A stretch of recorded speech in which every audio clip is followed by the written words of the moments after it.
Hey guys, welcome back. It's your boy Mike. I'm Juju.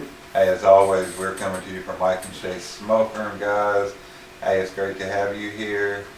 To all our subscribers out there, thank you guys so much. Today we are going to do a little react to a motivational speech from Jim Carrey. It's called, or it's titled, Jim Carrey's Speech No One Wants to Hear, one of the most eye-opening speeches. So, I'm going to jump straight into it, guys.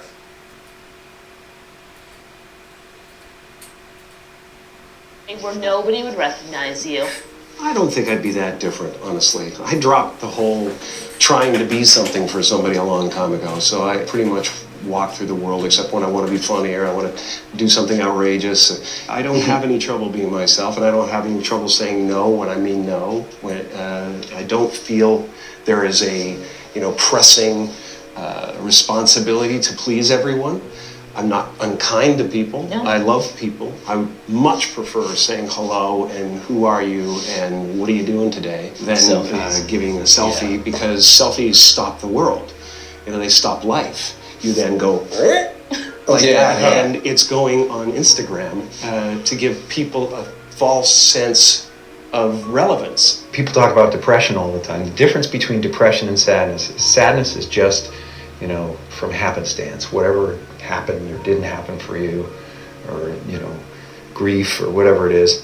And depression is your body saying, I don't want to be this character anymore.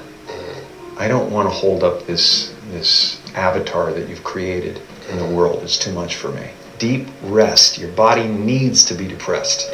It needs deep rest from the character that you've been trying to play. I act because I'm broken in a lot of pieces, and acting gives me a chance to reconfigure those pieces into 1,000 different things that are positive for people to watch. Was there a moment where you first sort of realized, I want to be a performer. This is the thing that I want to do with my life? There was never any other choice. From the time that there was consciousness in the body, I was looking at a man named Percy, my dad, who was the most incredible character that you'd ever meet. If you met him for 5 minutes, you thought you knew him for 50 years. And he wrapped everyone that came into our house in stories and jokes, and I became his calling at a certain point. And he was always super behind me. But from the first time I can remember, him just lighting up the room, and him just wrapping everybody in a story or whatever, and going, oh, that's the thing I want to do. That's what I want to be. My father could have been a great comedian, but he didn't believe that was possible for him. And so he made a conservative choice. Instead, he got a safe job as an accountant. And when I was 12 years old, he was let go from that safe job. And our family had to do whatever we could to survive. I learned many great lessons from my father, not the least of which was that you can fail at what you don't want. So you might as well take a chance on doing what you love. I watched the effect of my father's love and humor and how it altered the world around me. And I thought, that's something to do. That's something worth my time. It wasn't long before I started acting up, and people would come over to the house and they'd be greeted by a 7-year-old throwing himself down a large flight of stairs. They would say, "What happened?" And I would say, "I don't know. Let's check the replay." I'd go back to the top of the stairs and come back down in slow motion. Now, fear is going to be a player in your life, but you get to decide how much. You can spend your whole life imagining ghosts, worrying about the pathway to the future, but all there will ever be is what's happening here, and the decisions we make in this moment, which are based in either love or fear. So many of us choose our path out of fear disguised as practicality. What we really want seems impossibly out of reach and ridiculous to expect, so we never dare to ask the universe for it. When I was about 28, after a decade as a professional comedian, I realized one night in LA that the purpose of my life had always been to free people from concern, just like my dad. The only one I hadn't freed was myself, and that's when my search for identity deepened. I wondered who I'd be without my fame. Who would I be if I said things that people didn't want to hear? Or if I defied their expectations of me? And that peace that we're after lies somewhere beyond personality, beyond the perception of others, beyond invention and disguise, even beyond effort itself. You can join the game, fight the wars, play with form all you want, but to find real peace, you have to let the armor go. Your need for acceptance can make you invisible in this world. Don't let anything stand in the way of the light that shines through this form. Risk being seen in all of your glory. Your job is not to figure out how it's going to happen for you, but to open the door in your head. And when the door opens in real life, just walk through it. And don't worry if you miss your cue, because there's always doors opening. They keep opening. And when I say life doesn't happen to you, it happens for you, I really don't know if that's true. I'm just making a conscious choice to perceive challenges as something beneficial so that I can deal with them in the most productive way. You'll come up with your own style. That's part of the fun. You are ready and able to do beautiful things in this world. And after you walk through those doors today, you will only ever have two choices: love or fear. Choose love, and don't ever let fear turn you against your playful heart. What's happening right now inside everybody is they're going, who am I? And they're depressed.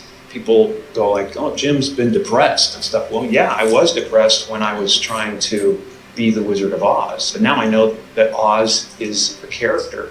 You know, I think that everybody deals with that. Everybody walks around and they go like, why am I depressed? Well, it's because you're trying to be something for the world, you know? And as soon as you let that go, better things happen because they're just happen. It's not, now it's just sadness. You know, sadness comes, happiness comes. It's the weather that flies by in the sky. It doesn't sit on you long enough to drown you.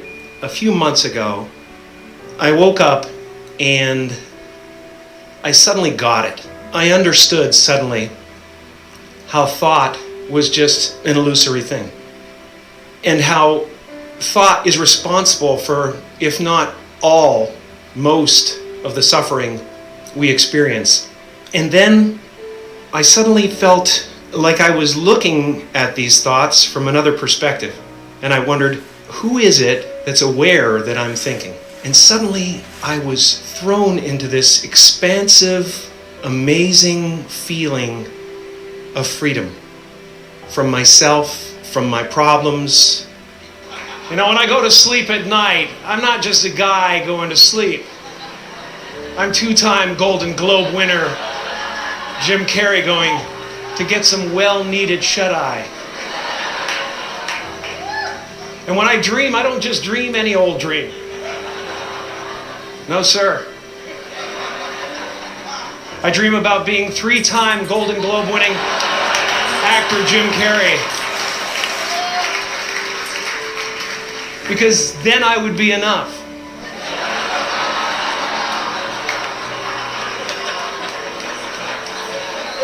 It would finally be true. And I could stop this terrible search for what I know ultimately won't fulfill me.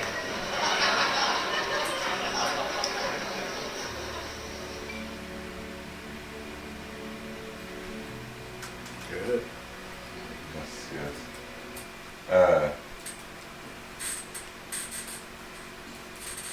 Don't take life too seriously because I like that. It's cool to say.